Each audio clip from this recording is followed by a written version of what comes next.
बिस्मिल्लाहिर्रहमानिर्रहीम। अस्सलाम वालेकुम। उम्मीद है आप सब खैरियत से होंगे। आज हमने जो टॉपिक डिस्कस करना है that is about composition of chromosomes. ठीक है, हमने क्रोमोसोम के इंट्रोडक्शन के बारे में पढ़ा और फिर इसका जो है वो इम्पोर्टेंस को देखा, इसकी टाइप्स को देखा, स्ट्रक्चर को देखा। आज इसकी कंपोजिशन की बात करें तो जो क्रोमोसोम्स होते हैं वो डीएनए और प्रोटीन से मिलके बने होते हैं। ठीक है, किस चीज़ से मिलके बने होते हैं? डीएनए और प्रोटीन से। अब हम डीएनए और प्रोटीन का डिफरेंस देखते हैं कि ये जो क्रोमोसोम्स हैं ये किस तरह से जो है वो कंपोज हुए होते हैं डीएनए और प्रोटीन से। तो अगर हम बात करें डीएनए की तो ये पूरा डीएनए जो है वो क्रोमोसोम के अंदर एक 40% पाया जाता है। ठीक है, कितना होता है? 40%। और ये क्या होते हैं? लॉन्ग होता है, डबल स्टैंडर्ड फाइबर होता है that extended in whole length of chromosome. ठीक है, ये हमारे पास क्या है? एक क्रोमोसोम है और इसकी पूरी लेंथ के अंदर ये दरमियान में डीएनए क्या हुआ होता है? एक्सटेंड हुआ होता है। यानी कि इसकी जो पूरी लेंथ है क्रोमोसोम की उसके अंदर जो है वो डीएनए मौजूद होता है।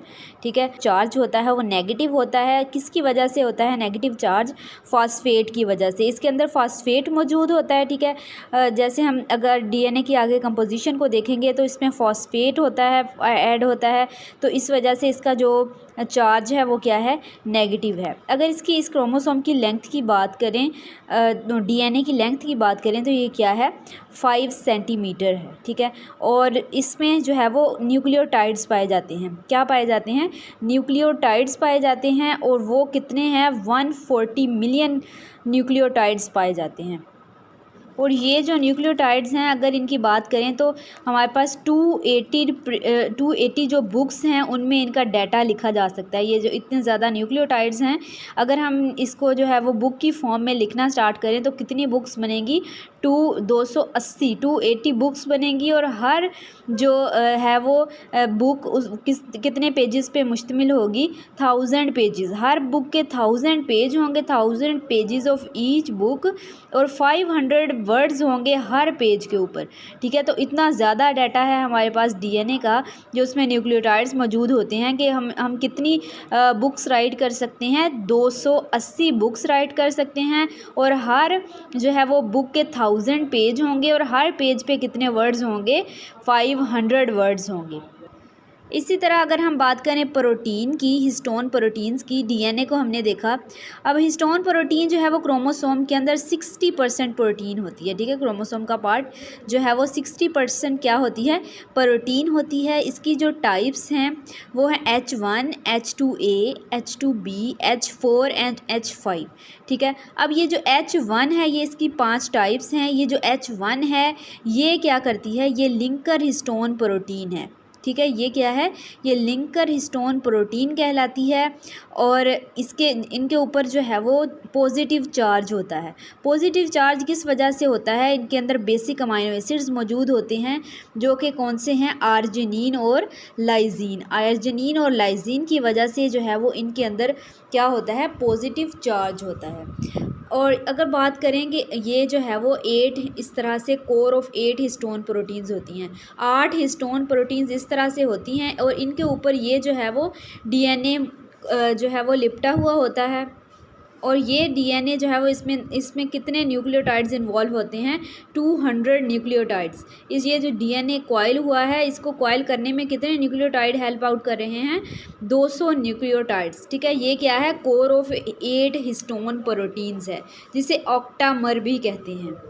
इसी तरह जो है वो न्यूक्लियोसोम की बात करें तो ये जो 8 हिस्टोन प्रोटीन्स मैंने अभी दिखाए हैं तो इसमें जो हर 200 न्यूक्लियोटाइड्स हैं जो ऊपर लिपटे हुए हैं।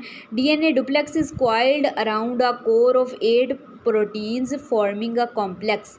ठीक है, 8 जो प्रोटीन्स हैं उनके गिर्द जो डीएनए कॉइल किया हुआ है, कोर बनाया हुआ है, एक कॉम्प्लेक्स बनाता है, उसे क्या कहते हैं? न्यूक्लियोसोम कहते हैं। उसे क्या कहते हैं? न्यूक्लियोसोम कहते हैं। इस तरह अगर हम बात करें कि ये एक क्रोमोसोम है। ठीक है, इसका जो डायामीटर है वो कितना होता है? 1400 नैनोमीटर होता है। ठीक है, अगर यहाँ से हम देखें कॉइलिंग को, मज़ीद कॉइलिंग को, इस क्रोमोसोम की मज़ीद कॉइलिंग को देखें तो ये यहाँ से अगर देखें तो इस तरह से मज़ीद क्या हुआ होता है, इसके अंदर कॉइलिंग हुई होती है और वो कितनी है, 700 नैनोमीटर पे ये कॉइलिंग होती है। 1400 फुल क्रोमोसोम की जो है वो डायमीटर है। अगर यहाँ से हम इस पोर्शन को देखें तो 700 नैनोमीटर में ये इस तरह से हमारे पास कॉइलिंग शो होती है, ठीक है। और इसी तरह अगर हम इस एक कॉइल को देखें तो हमारे पास कुछ इस तरह से आगे जो है वो 300 नैनोमीटर में कॉइलिंग होती है। मज़ीद दरमियान में इस तरह से एक जो है वो लाइन मौजूद होती है और यहाँ इस तरह से जो है वो पैकिंग होती है। अगर इसकी मज़ीद कॉइलिंग को देखें तो इस तरह से कुछ जो है वो हमारे पास स्ट्रक्चर शो होता है और ये कितने पे होता है, 300 नैनोमीटर पे। और ये जो डीएनए है इसके इर्द गिर्द क्या होता है, बिल्कुल कॉइल हुआ होता है इस तरह प्रोटीन्स के इर्द गिर्द। और इस तरह अगर इसकी मज़ीद पैकिंग को देखें, ठीक है, कॉइलिंग को देखें तो कुछ इस तरह से 11 नैनोमीटर पे इस तरह की कॉइलिंग शो होती है। इस तरह से प्रोटीन मौजूद होती हैं जो एक दूसरे से ज़रा फासले पे मौजूद होती हैं और डीएनए क्या होता है, इस तरह से ऊपर लिपटा हुआ होता है, ठीक है। अगर इस डीएनए को अब देखें 2 नैनोमीटर के ऊपर, इस डीएनए को देखें तो ये डीएनए 2 नैनोमीटर पे इस तरह से कुछ हेलिकल स्ट्रक्चर शो करता है, ठीक है। डबल स्टैंडर्ड और हेलिकल स्ट्रक्चर इस तरह से शो होता है हमारे पास डीएनए का, ठीक है। तो ये हमारे पास क्या है, इस तरह से क्रोमोसोम का डायमीटर है। मज़ीद इसमें जो है वो अगर एक को देखें तो इस तरह से कॉइलिंग होती है। इसकी एक कॉइल को देखें तो 300 नैनोमीटर पे इस तरह से कॉइलिंग होती है। फिर अगर इस तरह हम देखते जाएँ तो इस तरह से 2 नैनोमीटर के ऊपर हमें एक DNA double helical structure show होता है, ठीक है। ये सब क्या कहलाते हैं, ये सुपर कॉइलिंग कहलाती है। String of nucleosomes wrap into higher order packing, ठीक है। इस तरह से जो है वो बहुत ज़्यादा पैकिंग हुई होती है जिसे क्या कहते हैं, सुपर कॉइलिंग। अगर हम क्रोमोसोम के पोर्शंस की बात करें तो एक है यू क्रोमैटिन और एक है heterochromatin. You chromatin temporarily condensed portion होता है, ठीक है।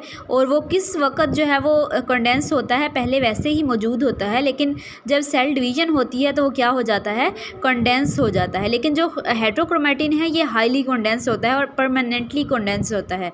ये जो है वो लाइट स्टेन होता है, कलर इसका जो है वो लाइट होता है और ये क्या होता है, डार्कली स्टेन्ड होता है। ये एक्टिव पोर्शन है क्योंकि ये इसके जीन्स एक्सप्रेस करते हैं, ट्रांसलेशन में हेल्प करते हैं। और जो हेट्रोक्रोमैटिन है ये इनएक्टिव पोर्शन है, इसके जीन्स जो है वो एक्सप्रेस नहीं होते। तो ये हमारे पास कंपोजिशन थी क्रोमोसोम की। होप सो आप लोगों को क्लियर हो गया होगा। नेक्स्ट लेक्चर में इंशाल्लाह नेक्स्ट टॉपिक को डिस्कस करेंगे। अल्लाह हाफिज़।